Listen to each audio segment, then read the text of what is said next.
Hello dear students, आज हम discuss करने जा रहे हैं रोटेशनल स्पेक्ट्रम या रोटेशनल ट्रांजिशंस होंगे तभी तो स्पेक्ट्रम बनेगा, और स्पेक्ट्रम बनेगा तो हमें पीक्स मिलेंगे और हम उन पीक्स के पोजीशंस देखेंगे, यानी उन सिग्नल्स के पोजीशंस देखेंगे। ठीक है, तो रोटेशनल स्पेक्ट्रम कैसे प्रोड्यूस होता है ये बताने से पहले मैं आपको एक चीज़ बताना ज़रूरी समझता हूँ।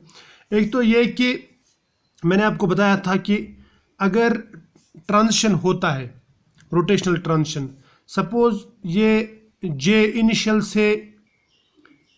से जे फाइनल होता है, जे फाइनल, ठीक है, यानी यहाँ से यहाँ ट्रांजिशन होता है, यानी एक रोटेशनल लेवल से दूसरे रोटेशनल लेवल में ट्रांजिशन होता है। J stands for rotational quantum number. ठीक है, तो यहाँ पे जो डेल्टा जे आता है, delta J, that is equal to either plus और -1, यानी या तो जे एक लेवल ऊपर जाएगा या जे एक लेवल नीचे जाएगा। इसका मतलब ये बताया था मैंने कि ट्रांजिशन जो होंगे वो ऐसे होंगे। सपोज ये जे 0 है, ये 1 है, 2 है, 3, ट्रांजिशन यहाँ से यहाँ या यहाँ से यहाँ या यहाँ से यहाँ हो सकता है, यानी ट्रांजिशन स्टेप बाय स्टेप हो सकता है, एकदम यहाँ से यहाँ नहीं हो सकता। क्लियर? या ट्रांजिशन उल्टा हो सकता है, ऊपर से नीचे आ सकता है मॉलिक्यूल। ठीक, higher energy level to lower energy level, यही बताया था मैंने। इसको बोलते हैं delta J is equal to +-1। ये है सिलेक्शन रूल, ये याद रखना। इसका मतलब रहता है कि जो ये ट्रांजिशंस होंगे ना, इनकी इंटेंसिटी ज़्यादा रहती है। अब अगर कोई ट्रांजिशन सपोज ऐसा हो भी जाता है यहाँ से यहाँ, उसको बोलते हैं हम फॉरबिडन ट्रांजिशन। क्या बोलते हैं? Forbidden transition. और फॉरबिडन ट्रांजिशन की जो सिग्नल है वो हमें अच्छी सिग्नल नहीं मिलती, जबकि इसकी सिग्नल अच्छी मिलती है। इनको हम बोलते हैं ये है अलाउड ट्रांजिशंस। क्या है ये? Allowed transitions. समझ में ना? यानी ये अलाउड ट्रांजिशन है, इसकी सिग्नल हमें अच्छी मिलती है। इतना याद रखना। ये हो गई एक बात। दूसरी बात, जो मॉलिक्यूल रोटेट करता है ना, वो पीरियडिक मोशन दिखाता है। सपोज मैंने कल दिखाया था आपको, मॉलिक्यूल एक पहले ऐसे है, फिर रोटेट होगा, ऐसा चला जाएगा, फिर रोटेट होगा, फिर ऐसे चला जाएगा, फिर रोटेट होगा, फिर ऐसा चला जाएगा। इसको बोलते हैं पीरियडिक मोशन। क्या बोलते हैं? Periodic motion. क्लियर? और पीरियडिक मोशन की वजह से वेव बनता है। सपोज इस वेव को बनाऊंगा मैं ऐसे, ये ऐसे है, ये ऐसे है, ये ऐसे है, ये ऐसे है, ये वेव बनेगी तो इसका कुछ फ्रीक्वेंसी होगा। समझ में आया ना? ये मॉलिक्यूल की जो रोटेशन है ना, पीरियडिक मोशन है, इसकी वजह से जो वेव बनेगा उसका कोई फ्रीक्वेंसी तो होगा। उस फ्रीक्वेंसी को मैं बोलूँगा इंटरनल फ्रीक्वेंसी। क्या बोलूँगा? Internal frequency. ठीक, क्या है internal frequency? Frequency due to periodic change, this periodic change. Clear? और उसके बाद में मैंने बताया था आपको कि हम इसके ऊपर लाइट डालते हैं। लाइट का मतलब क्या रहता है? हम इसके ऊपर लाइट नहीं बोलूँगा मैं, माइक्रोवेव रेडिएशन बोलूँगा मैं। माइक्रोवेव रेडिएशन डालते हैं। ठीक है, अब इसका भी फ्रीक्वेंसी होगा। ठीक है, क्लियर? ये जो फ्रीक्वेंसी है ना, जो ये हम ऊपर से डालते हैं, बाहर से डालते हैं, इसको मैं बोलूँगा ये है, इसकी जो फ्रीक्वेंसी होगी वो होगी एक्सटर्नल फ्रीक्वेंसी। क्या होगी? External frequency. अब इसको मैं दिखाऊंगा म्यू आई से, इसको मैं दिखाऊंगा म्यू ई से। यानी ये है फ्रीक्वेंसी ऑफ मॉलिक्यूलर रोटेशन और ये है फ्रीक्वेंसी ऑफ इलेक्ट्रोमैग्नेटिक रेडिएशन, यानी माइक्रोवेव रेडिएशन। समझ में आया? इतना तो क्लियर है। अब इसको गौर से देखो। अब अगर इंटरनल फ्रीक्वेंसी और एक्सटर्नल फ्रीक्वेंसी बराबर हो गई, ये जब बराबर होती है, समझ में आया ना? When internal frequency becomes equal to external frequency, उस टाइम पे रेजोनेंस होता है। क्या होता है? रेजोनेंस। रेजोनेंस का मतलब ये रहता है कि यहाँ की एनर्जी यहाँ से जा सकती है और यहाँ की एनर्जी यहाँ जा सकती है, यानी ये एनर्जी एक्सचेंज हो सकता है from radiation to matter and matter to radiation. ये रेडिएशन है, रेडिएशन की फ्रीक्वेंसी, ये मैटर की फ्रीक्वेंसी। यानी उस टाइम पे एनर्जी यहाँ से यहाँ या यहाँ से यहाँ जा सकती है। क्लियर? उसको हम बोलते हैं रेजोनेंस, यानी echo means to and fro जा सकती है। क्लियर? ये समझ में आया ना? यानी यहाँ पे एनर्जी ट्रांसफर हो सकता है फ्रॉम मैटर टू वेव, या सॉरी या matter to this electromagnetic radiation और या इलेक्ट्रोमैग्नेटिक रेडिएशन टू मैटर, समझ में आना, तो उसको हम बोलते हैं रेजोनेंस। ये हो गई एक बात। दूसरी बात, ये सब कब होगा? ये तब होगा if mu is not equal to zero. If mu is zero तब ऐसा नहीं होगा, तब ऐसा कभी नहीं होगा, क्योंकि तब तो पीरियडिक वेव बनेगी नहीं, तब सीधा ऐसे बनेगी। यानी ये जो वेव बन रही थी ना ऊपर, ये वेव मैटर की वेव, ये रोटेशनल वेव, ये वेव नहीं बनेगी, तब ये ऐसा चलेगा सीधा। So it is not applicable for such molecules which do not have mu equal to zero, यानी which do not have a dipole moment. तो सिर्फ उन मॉलिक्यूल्स के लिए एप्लीकेबल है जिनमें डायपोल मोमेंट होगा। क्लियर? यहाँ तक तो ठीक है। चलो, अब जो रोटेशनल स्पेक्ट्रम हम लेते हैं, रोटेशनल स्पेक्ट्रम ये हम ले सकते हैं in terms of frequency, wavelength और वेव नंबर, क्योंकि एनर्जी जो है ना, energy it is directly proportional to frequency. Clear? ये आप सबको मालूम है। और it is directly proportional to wave number but inversely proportional to wave length. Clear? तो अगर हमें किसी सिग्नल का, किसी स्पेक्ट्रम का एनर्जी निकालना है, सपोज उसमें कितनी रोटेशनल एनर्जी लगती है, तो हम उसका वेव नंबर निकालेंगे या फ्रीक्वेंसी निकालेंगे और या वेव लेंथ निकालेंगे, तो हमें एनर्जी खुद ब खुद पता चलेगी। जनरली क्या करते हैं हम, जनरली हम रोटेशनल स्पेक्ट्रम निकालते हैं in terms of wave number. और वेव नंबर क्या किसके बराबर रहता है? वेव नंबर कल मैंने बताया था, इससे पहले वाले लेक्चर में, आपको याद होगा। वेव नंबर बराबर रहता है J into J plus 1 into B. अब बी क्या है? रोटेशनल काउंटर नंबर, और वेव नंबर लेते हैं हम पर सेंटीमीटर में। क्लियर? अगर मैं वेव नंबर ऐसा मिल जाएगा तो एनर्जी कैसी होगी? हमें मालूम है एनर्जी बराबर रहता है एच म्यू के, या बराबर रहता है एच सी अपॉन लेमड़ा के, या बराबर रहता है एच सी म्यू बार के। राइट? समझ में आया ना? तो इसका मतलब जो एनर्जी होगा, एनर्जी वो बराबर होगा एच सी म्यू बार के बदले में क्या लिखेंगे? जे into J plus 1 B. Right? ये होगी एनर्जी, मगर इन जूल्स, या मैं इसको ऐसे भी लिख सकता हूँ, और energy is equal to J into J plus 1 B H C joules. ठीक? इतना याद रख लेना। यानी अगर आपको वेव नंबर मिल गया तो एनर्जी मिल जाएगा, लेकिन जनरली मैंने ये कहा कि हम वेव नंबर की टर्म्स में ही स्पेक्ट्रम बनाते हैं, यानी ट्रांजिशंस देखते हैं। तो ट्रांजिशन क्या है फिर? ट्रांजिशन क्या हो सकता है? देखो, ट्रांजिशन का मतलब रहता है चेंज। ट्रांजिशन का मतलब रहता है, ट्रांजिशन का मतलब क्या रहता है? चेंज। यानी मान लो एक मॉलिक्यूल है, वो इस वेव नंबर पे था पहले। क्लियर? वेव नंबर, ये इसका ग्राउंड स्टेट, या मैं बोलूँगा लोअर एनर्जी पे था, लोअर एनर्जी, या इसका लोअर वेव नंबर ये था। ठीक? अब वो चेंज हो रहा है, वो ट्रांजिशन कर रहा है, वो कर रहा है ट्रांजिशन म्यू बार प्राइम तक, यानी म्यू बार से म्यू बार प्राइम। ये है हायर वेव नंबर। अब वेव नंबर किसके बराबर है? वेव नंबर बराबर है ये J into J plus 1 B. Right? इतना तो याद रखना हमको, वेव नंबर बराबर रहता है J into J plus 1 B. ये क्लियर है? ये याद रखो, ये इंपॉर्टेंट इक्वेशन है, इससे हमें पूरी ये निकालनी, पूरी कहानी बनानी है। J into J plus 1 B पर सेंटीमीटर, याद रखना। ठीक? अब देखो यहाँ पे अगर मैं चेंज बताऊँ, फिर देखो ये चेंज कहाँ से हो रही, ट्रांजिशन कहाँ से कहाँ हो रहा है? ग्राउंड स्टेट से, लोअर एनर्जी स्टेट से हायर एनर्जी स्टेट। तो मैं बोलूँगा फिर चेंज इन म्यू बार कितना होता है? वो है म्यू बार प्राइम, यानी higher energy level minus lower energy level mu bar. Right? यही है ना? और एक चीज़ मैं आपको बताऊंगा, जो ट्रांजिशन होते हैं ना, ट्रांजिशन मैंने अभी आपको बताया था कि ये एक लेवल से दूसरी लेवल में हो जाते हैं, यानी lower energy to higher energy level. यहाँ से यहाँ जंप नहीं करता, यानी यहाँ से तीसरी लेवल में जंप नहीं करता। यानी ट्रांजिशन के दौरान दो एनर्जी लेवल्स के बीच में जो डिफरेंस रहता है वो 1 एनर्जी लेवल का डिफरेंस रहता है, 1। तो इसका मतलब ये हुआ कि जो म्यू बार प्राइम होगा वो होगा बराबर म्यू बार प्लस 1। समझ में आया? क्लियर? ये तो ठीक है ना। यानी म्यू बार प्राइम जो होगा ये हायर एनर्जी लेवल जो होगी ये लोअर एनर्जी लेवल से एक ज़्यादा होगी, ये याद रखना। तो ये हमारा ट्रांजिशन है। क्लियर? समझ में आया?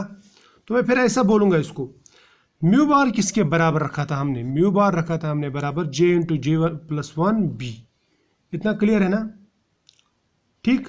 तो मैं लिखूँगा ऐसे, फिर जो म्यू बार है, म्यू बार वो लिखूँगा मैं ऐसे, म्यू बार प्राइम के बदले में लिखूँगा जे प्राइम इंटू जे प्राइम प्लस 1 बी। चलेगा? क्लियर? और माइनस कर देंगे, ये मान लो ये रखूँगा मैं बड़े ब्रैकेट में ऐसे, माइनस कर देंगे। माइनस क्या कर देंगे? लोअर एनर्जी लेवल, यानी जे into J plus 1 B, right. ये हो गया दूसरी energy level, lower energy level. ये है, ये बन गई हमारी इक्वेशन। लेकिन अगर मैं आपसे पूछूं जे प्राइम क्या है, जे प्राइम मैं लिखूंगा यहाँ पे, बट जे प्राइम क्या है? जे प्राइम सिर्फ एक एनर्जी लेवल हायर है, तो जे प्राइम लिखूंगा मैं बराबर, ये होगा जे प्लस 1 के। समझ में आया ना? ये बहुत ही आसान। जिस तरह से म्यू बार प्राइम किसके बराबर है? म्यू बार प्लस 1। तो जे प्राइम किसके बराबर है? जे प्लस 1, यानी लोअर एनर्जी से एक स्टेप ऊपर, राइट। अगर ये वैल्यू मैं इस इक्वेशन में, इक्वेशन नंबर 1 में पुट कर दूं तो क्या बन जाएगा? तहलका मच जाएगा, कुछ नहीं होगा, थोड़ी सी चेंज आ जाएगी इसमें। डेल्टा म्यू बार बनेगा बराबर जे प्राइम के बदले में लिखूंगा मैं यहाँ पे जे plus 1 into J plus 1 plus ये इसका खुद का 1, ठीक, इंटू करेंगे हम बी, राइट। इतना तो क्लियर है? शाबाश, ये हो गया यहाँ तक। इसको करेंगे क्लोज। यहाँ पे लिखेंगे माइनस, माइनस लिखेंगे जे इंटू, सॉरी ये जे प्लस 1 है, जे प्लस 1 बी, जे into J plus 1 B, right. Clear? तो ये समझ में आया। इसको अगर हम सॉल्व करेंगे, इसको सॉल्व कैसे करेंगे हम? इसको गौर से देखो। इसको पहले ऐसे सिंपल सॉल्व करते। देखो ये बन जाएगा delta mu bar is equal to J plus 1, यहाँ तक अंदर रह जाएगा जे प्लस 1 कितना हो जाएगा? जे प्लस 2 बी, राइट। माइनस कर देंगे जे इंटू जे प्लस 1, जे इंटू जे प्लस 1 बी। ये होगा, यहाँ तक तो सिंपल है। अब इसमें कुछ कॉमन है क्या वो देखते हैं, कॉमन बाहर निकालते हैं हम, ठीक है। इन दोनों में, यानी इसमें और इसमें कुछ कॉमन है क्या वो देखते हैं पहले। तो कॉमन क्या है इसमें वो देखते हैं। कॉमन ये है, देखो म्यू बार बराबर आएगा, मैं पहले बी कॉमन निकाल दूंगा, इन दोनों का बी यहाँ पे निकाल देंगे कॉमन, ठीक। अंदर क्या रहेगा वो भी देखते हैं। और क्या है कॉमन इनमें? देखो इसमें जे प्लस 1 है, इसमें जे प्लस 1 है, तो मैं यहाँ पे जे प्लस 1 भी बाहर निकाल दूंगा। मैं लिखूंगा जे प्लस 1, ये बाहर। अंदर क्या रहेगा? अंदर रह जाएगा जे प्लस 2 प्लस 1। कैसे वो देखना हमें। एक मिनट, ये दोबारा लिखो, ये जे, सॉरी देखो जे प्लस 1 बाहर निकाला, यहाँ का भी यहाँ का भी। यहाँ पे क्या रह जाएगा? एक रह जाएगा ये जे प्लस 2, ये जे प्लस 2, और ये रह जाएगा जे प्लस 2 माइनस जे लिखूंगा मैं, सॉरी माइनस जे, राइट। ये इसका कॉमन निकल गया, यानी जे प्लस 1, यहाँ पे भी जे प्लस 1, ये हो गया कॉमन बाहर। और ये बी और बी, ये भी कॉमन है, ये भी बाहर।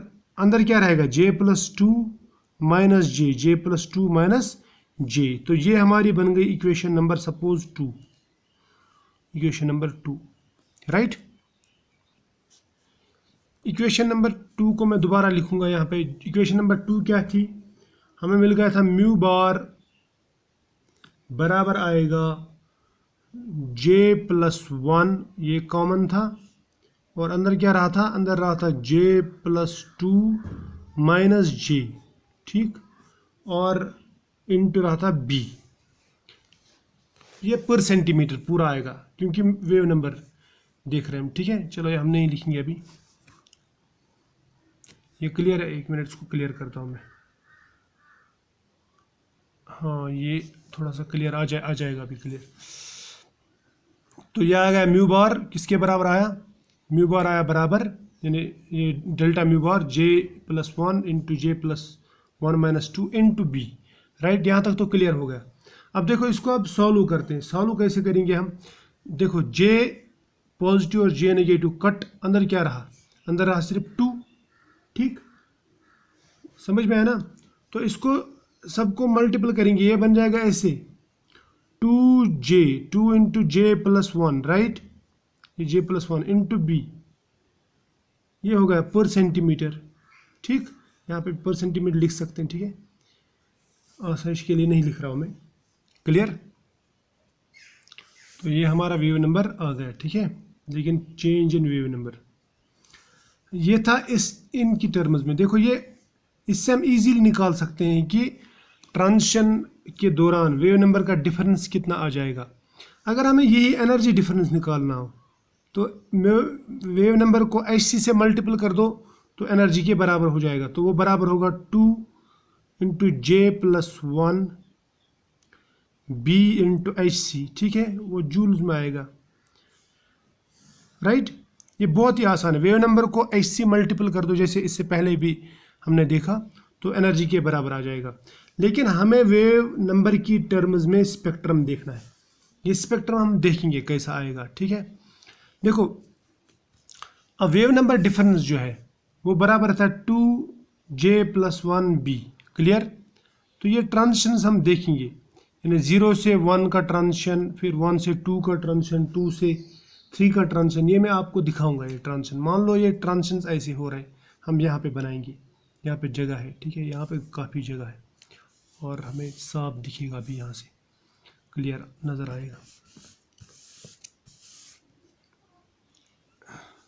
देखो भाई मेरे, ये मान लो ये है J लेवल्स, इसको गौर से देखना। ये है J=0, यहाँ पे दूसरी एनर्जी लेवल है J=1 second rotational quantum number. तीसरी लेवल का नाम रखूँगा मैं J=2, फिर चौथी का J=3, फिर J=4 एंड सो ऑन।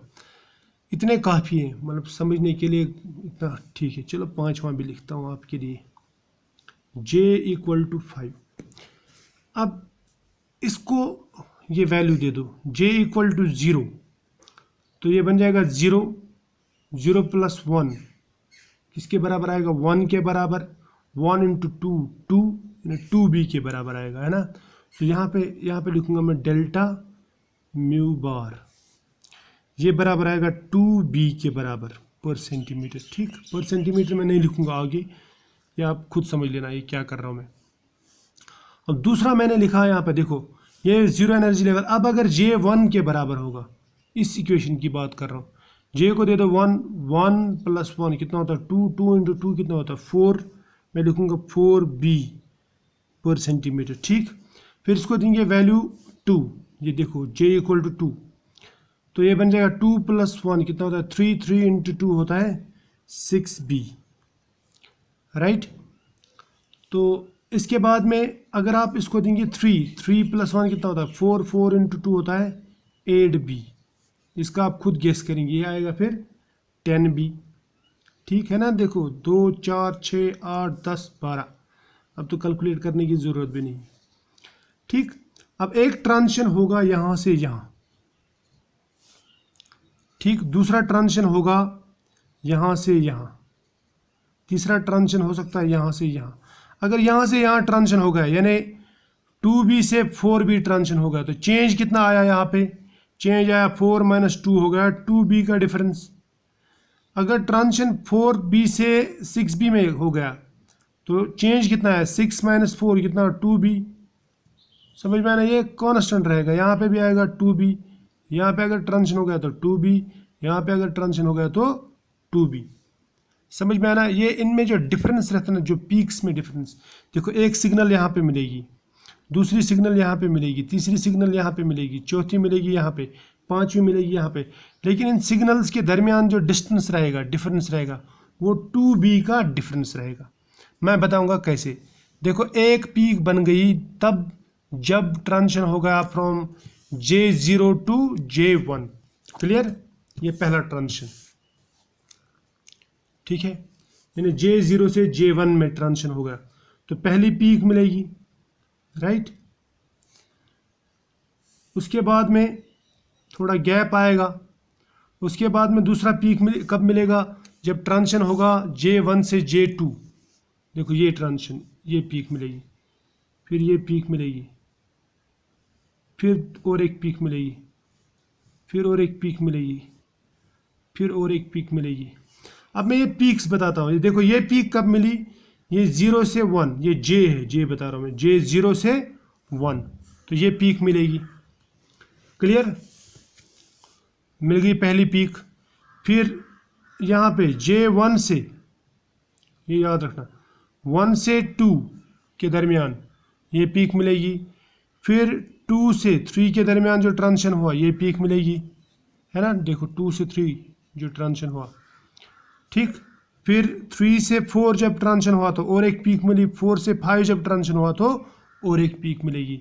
लेकिन इन पीक्स के दरमियान जो डिस्टेंस रहेगा वो रहेगा 2B, हमेशा कितना रहेगा, 2B, 2B, ये है 2B, राइट। समझ में आना, तो ये मिल गया अपने को रोटेशनल स्पेक्ट्रम। क्लियर, क्या मिल गया, रोटेशनल स्पेक्ट्रम, ठीक है। अब हम अभी यहीं पे स्टॉप करते हैं। नेक्स्ट लेक्चर में बताऊंगा मैं ये रोटेशनल स्पेक्ट्रम का एक्चुअल अपीयरेंस कैसा रहता है और इंटेंसिटी कैसी रहती है, ठीक है। तो ये याद रख लेना। तो इस पे जो है ना, इस पे हमें प्रॉब्लम्स भी बहुत सारे करने हैं और इसमें एंट्रेंस वगैरह में भी प्रॉब्लम्स आते हैं। अगर मैं अभी फ़िलहाल मैं आपको टेंटेटिव तौर भी बताता हूँ। जब हम स्पेक्ट्रम देखते हैं ना, स्पेक्ट्रम, इसका एक्चुअल स्पेक्ट्रम वो हमको ऐसे दिखता है। ये मान लीजिए ये है माइक्रोवेव स्पेक्ट्रम, तो आपको इस तरह पीक्स आएंगी। ये है, मैं लिखूँगा इंटेंसिटी, और यहाँ पे वेव नंबर, कौन सी वेव नंबर पे आएगा, ठीक है। आपको सेंटर में ऐसी बड़ी पीक दिखेगी, फिर यहाँ पे एक पीक दिखेगी, यहाँ पे एक पीक दिखेगी, फिर यहाँ पे एक पीक, यहाँ पे एक पीक, फिर ऐसे यहाँ पे एक पीक, यहाँ पे ऐसे एक पीक, इस तरह से मिलता है ये छत के जैसा। लेकिन इनके दरमियान जो डिस्टेंस रहेगी ना, वो कितना रहेगा, 2B, ये भी 2B। सेंटर की पीक हमेशा बड़ी दिखती है। इसका रीज़न भी है, रीज़न ये है कि दरमियान के जो ट्रांजिशंस है ना वो ज़्यादा होते हैं। तो फिलहाल मैं आज आपको यहीं तक बताता हूँ। नेक्स्ट लेक्चर में आपको मैं पूरा डिटेल में बताऊँगा मैं कि ये ट्रांजिशंस ऐसे क्यों दिखते हैं, मतलब ऐसा पीक्स ऐसे क्यों आते हैं, और इंटेंसिटी किस चीज़ से बढ़ती है और किस चीज़ से कम हो जाती है। क्लियर, तो फिलहाल आज इतना ही, लेकिन इसमें ध्यान रखना कि इसमें हमें प्रॉब्लम्स भी करने हैं। चलो ओके, बाय।